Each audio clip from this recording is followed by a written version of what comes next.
In this video, we're going to discuss out of the money and in the money options. Now, in our Discord channel, you'll see a lot of people mentioning OTM or ITM. That just means in the money and out of the money. And what that represents is the stock price, the underlying asset is either breaching below or breaking above the strike price of our options that we have either purchased or sold. So, for example, we open up our options chain here in SPY. That's the ETF of the S&P 500.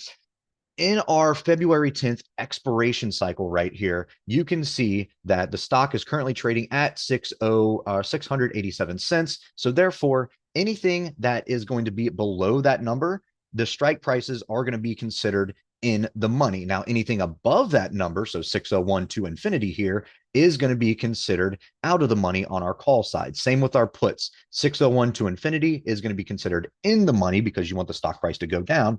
And then 600 to below is going to be considered out of the money. So what do we do with that information? Well, all that means is that, say we purchase one of these 601s for February 10th, the stock price goes up, we actually close at about 602. That just means that we expired in the money, and therefore we have the option to purchase or exercise our option. We get to purchase 100 shares of this S&P ETF SPY at 601 rather than paying for 602. The options price is just the premium that we pay so that we're allowed to do that, because we can exercise these other options I hear, but why would I want to pay 100? Why would I want to pay 601 or 602 for 100 shares of SPY when it's currently trading at 600? Or why would I want to pay 100 shares of 605 here for SPY when it's currently trading at 601, right? It makes no sense. So once we get in the money, it does not actually mean that our option is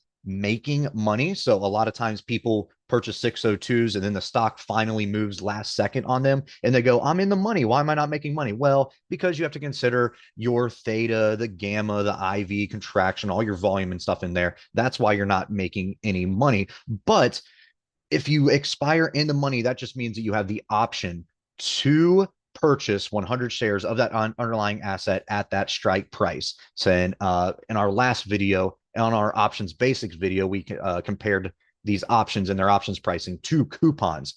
And that's kind of what it is, right? We're using a coupon here to purchase the stock cheaper, but we are paying a little bit of premium for that coupon so we can purchase it. So that is considered out of the money and in the money options. There's also one other term that we like to use is going to be considered at the money, and that's going to be the strike prices wrapped around where the stock or the underlying asset is trading. So really in between your 45 to your upper 50 or 60 deltas, that's all going to be considered right at the money. So these usually have the highest IV, the highest volume, and they also have usually the closest markets in here. You can see these are about 6 cents wide. And if we go further out, they get wider. These are about 10 cents or 17 cents or so. So these at the money options usually have the most IV and the better markets, and also can carry a better percentage of inning in the money. So that's all for this video. That is in the money and out of the options explained.